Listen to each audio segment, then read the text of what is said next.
Students, hope you all are safe and fine. We were discussing about our chapter number 13, houses then and now. In our earlier classes, we have discussed about the houses in the villages. Now, if we talk about the houses in the cities, then these houses are made up of long lasting materials like bricks, cement and steel. The roofs are made up of concrete and asbestos sheets, right?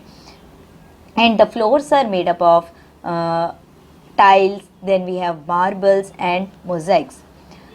In cities, we can see different types of houses like we have multi-storied buildings, residential colonies, bungalows and simple Pakka houses.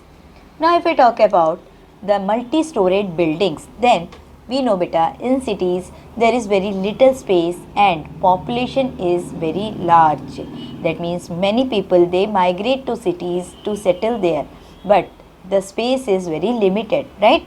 So for that, the houses are designed in a way so that very little space can be used, can be occupied, right?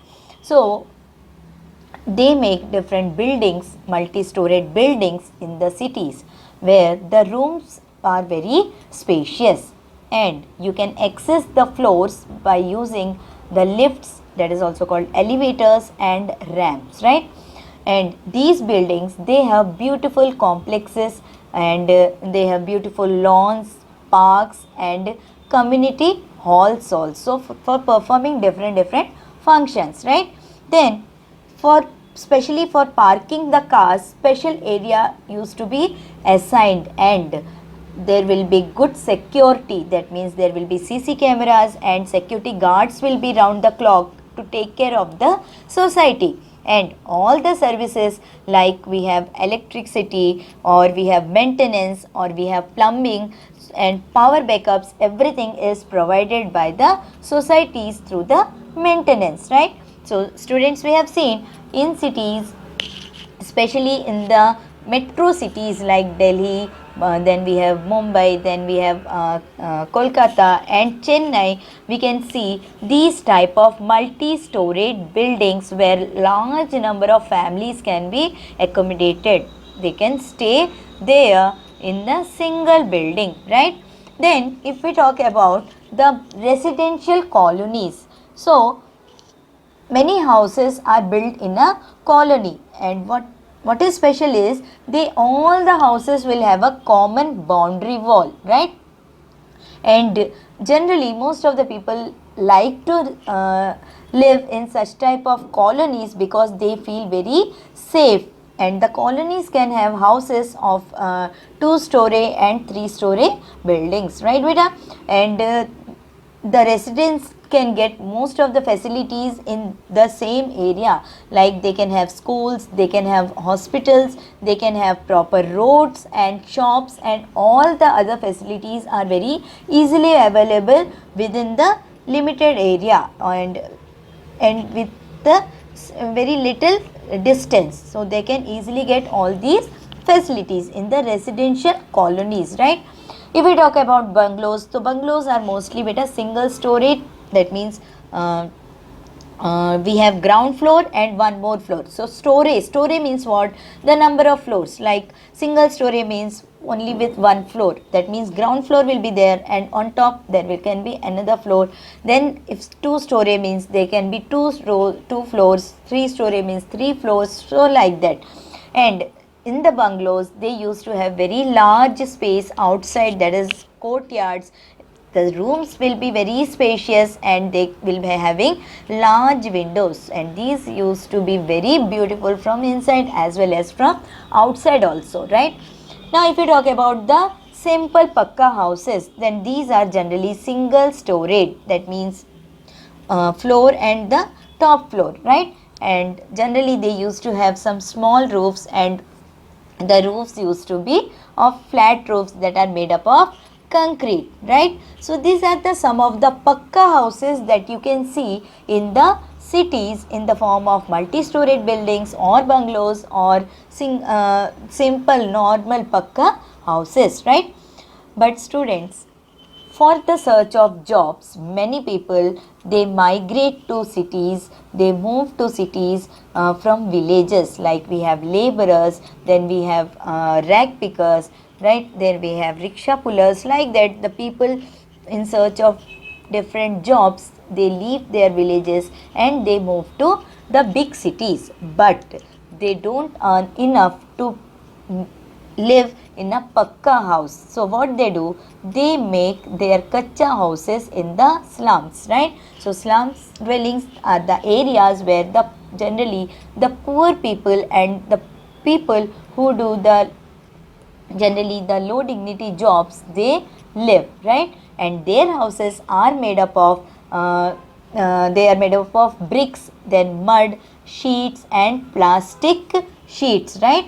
It can be the tin sheets or the plastic sheets. So their roofs are made up of like that, and because of the poverty, as they cannot have as they do not have enough money, they are forced to live in such type of slums, right? And as these are unauthorized colonies, that means these houses are illegal dwellings, these slums are their illegal dwellings, they are made them without the official permission, means without the permission of the government, right? So they do not get many facilities like water and electricity, right beta? But nowadays the government is trying very hard to provide them the simple Pakka houses and to move them into these type of houses, because these slums are the breeding place for the pests like flies and mosquitoes and even the rodents like rats, and because of that the diseases spread widely, right beta? These slums, they are not that much neat and clean because of, and mostly during the rainy season they become very dirty, lot of water gets stagnant, and we know in stagnant water it is very difficult to live, survive, and it becomes the breeding place for the mosquitoes and flies, right? So because of that the government is trying to move them to Pakka houses, and there are many organizations, NGOs who work to provide them some facilities like water and electricity, right? So all are working hard to provide low cost cheap houses to these people who can survive very nicely in the Pakka houses, right beta?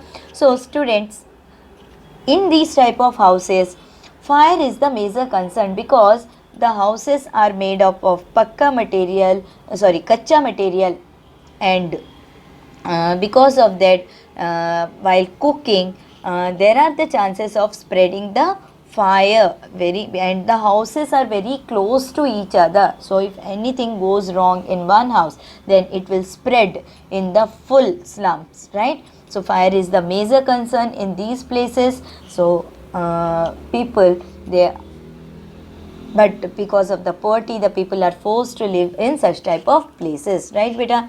So students, we have seen we house is so much important for us. We are quite lucky that we are living in the Pakka house, in the beautiful houses. So it is very important to keep our house neat and clean. We should not allow the germs to breed in our house, because they can spread the diseases. So we should avoid mosquitoes and rats, and if we will keep our house neat and clean, definitely these uninvited guests will not enter into our houses. So there can be various ways how can we keep our house clean. So that you need to work so that you can keep your house neat and clean. So students, hope you have enjoyed this chapter and learned many things from this chapter, many values from this chapter.